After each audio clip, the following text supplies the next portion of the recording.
Like most dieters, almost every day 30-year-old Tulika Singh too is bombarded with images of food. What to eat, what not to eat. No oil, no chocolates, no sugar, no carbs. I mean, it's a no-no for almost everything that's nice.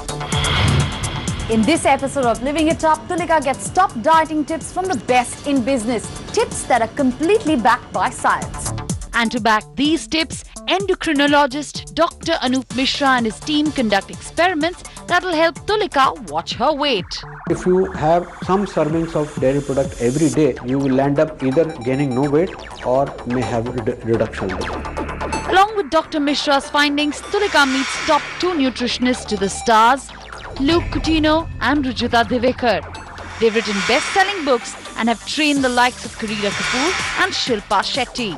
If you start your day with tea, I can give you a guarantee that you will wake up bloated the next day.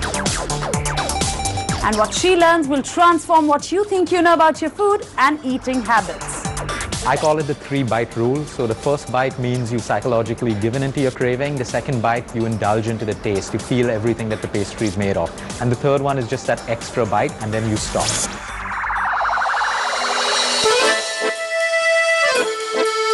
An entrepreneur, a party hopper and a food junkie. Tulika lives life to the fullest, but the high life has got a downside. She's been battling with her weight for years. It's the weight on her lower body that is stubborn, and nothing seems to work. My whole day would just go after chocolates and pastries and the things that I've been trying to cut down on for the last 1 week or 10 days, and it's not worked. At the heaviest she's been in years, the weight is weighing down on her mind.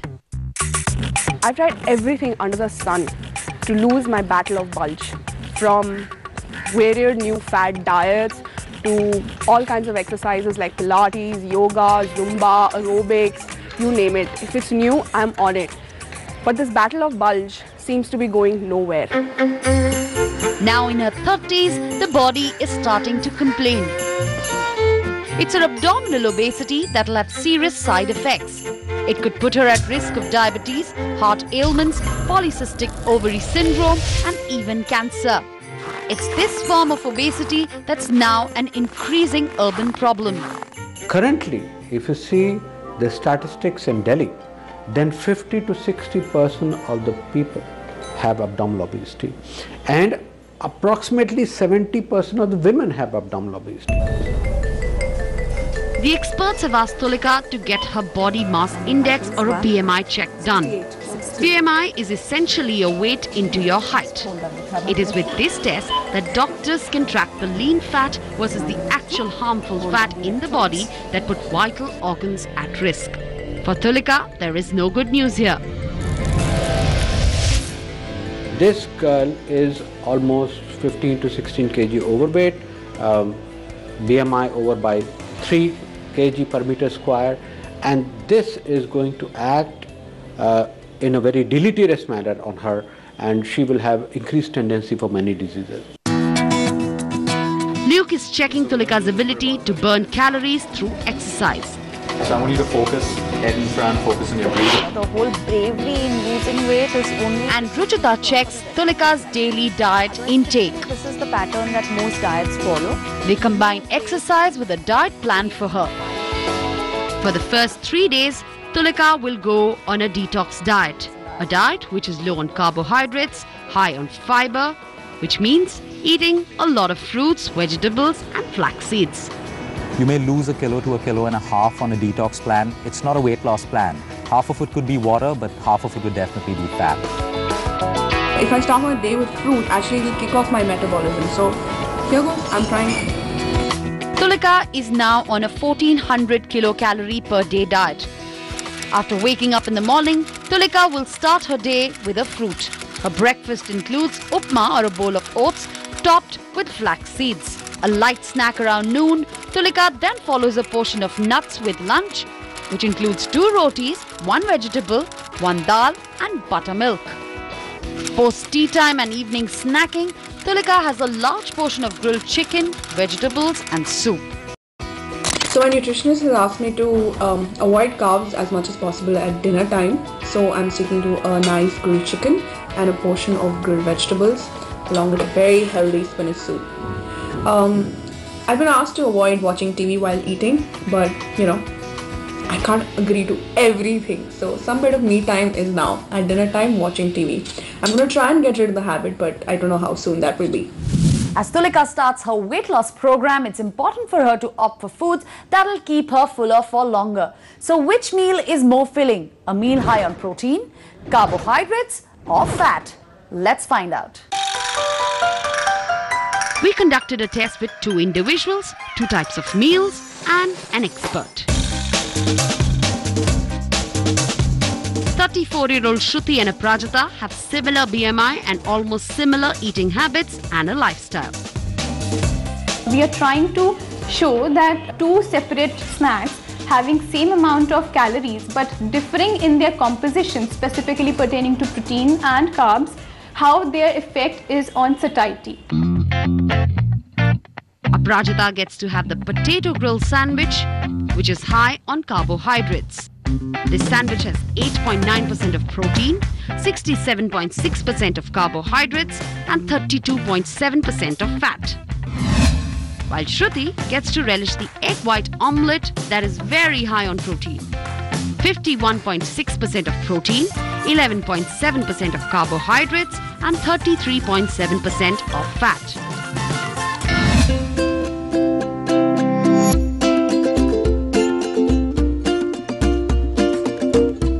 If I'm given another meal, I don't think so is there any space for me to take anything else. At this moment, I'm really very full. 4 hours later, we asked them to scale their hunger levels. And the results clearly have one winner. Aprajita, who had the grilled sandwich, was hungry within 2 hours. While Shruti, on the other hand, who opted for the omelette, could go on without food for 4 hours. So the result clearly has one winner. Protein is the building block of growth. A lot of cell repair happens. You build lean mass, which in turn helps you lose weight. And fiber, although it doesn't have much nutritional value, it passes through your system really slow, cleaning it along the way. It takes cholesterol, fat cells along with it, and it keeps you full for almost 2.5 to 3 hours. And we pass this tip to Tulika. So Tulika is stocking up on a large portion of proteins, eggs, fish, along with a mix of fiber including broccoli and mushroom in her diet. And while going through the supermarket, Tulika must keep herself away from foods that are so brilliantly marketed as every Weight Watcher's delight.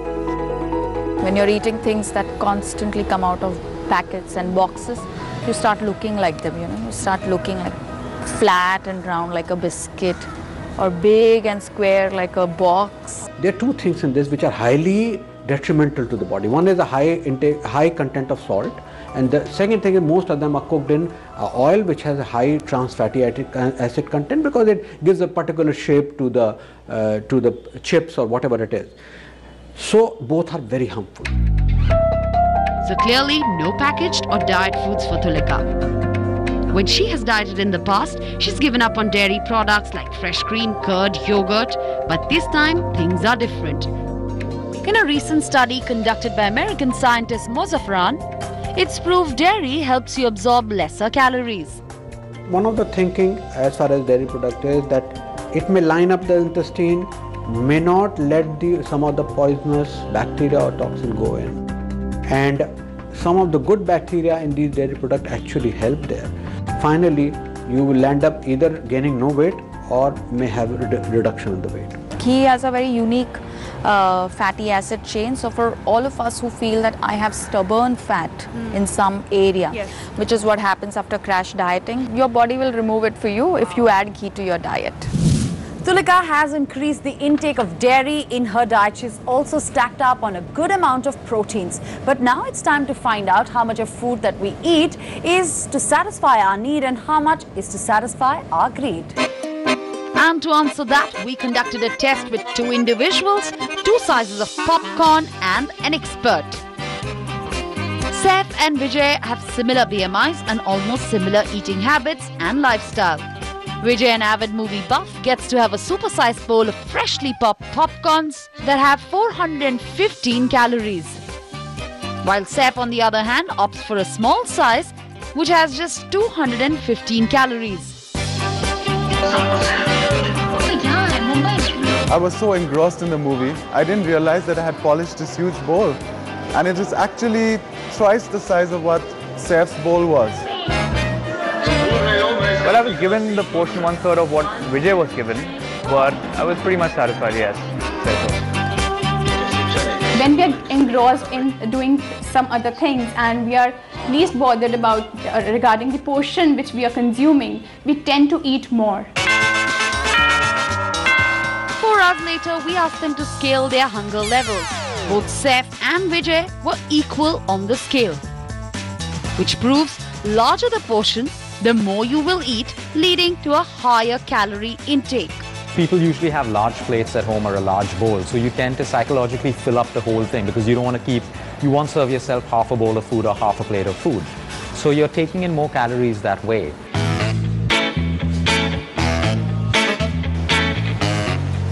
Tulika has been told not to cook more than she needs to eat. And reducing portion is not that difficult. Diet scientists don't know why we overeat. But to combat that, the best way is to distract the mind. Visual reminder of how much you've eaten. I've been maintaining a food diary, which is a visual reminder of how much I've eaten. And it sort of makes me reflect on my day and how much I've eaten. It made me realize that, we don't realize how much we've had during the whole day. And so even if it's a biscuit, it's on my food diary. Ultimately, it is the person's discipline and person's awareness and person's willingness to do the diet which will ultimately help. So clearly, Tulika has been maintaining her food diary. She's increased the intake of protein in her diet, and at the same time, she's also controlling her portion. But another myth that most dieters like her follow is to have a glass full of water before their meal so that they can be fuller for longer. But is that really a myth or a fact? Let's go find out. And to answer that, we conducted tests with 2 individuals, 2 types of meals, and an expert. One has just a meal and the second one has meal along with water incorporated in the meal. 34-year-old Namrata and Ruchika have similar BMIs and almost similar eating habits and lifestyle. Ruchika gets to have 100 grams of fresh vegetables which have been slightly sauteed with 1 tablespoon of oil, while Namrata has been given exactly the same quantity of veggies with a glass full of water to make a clear soup.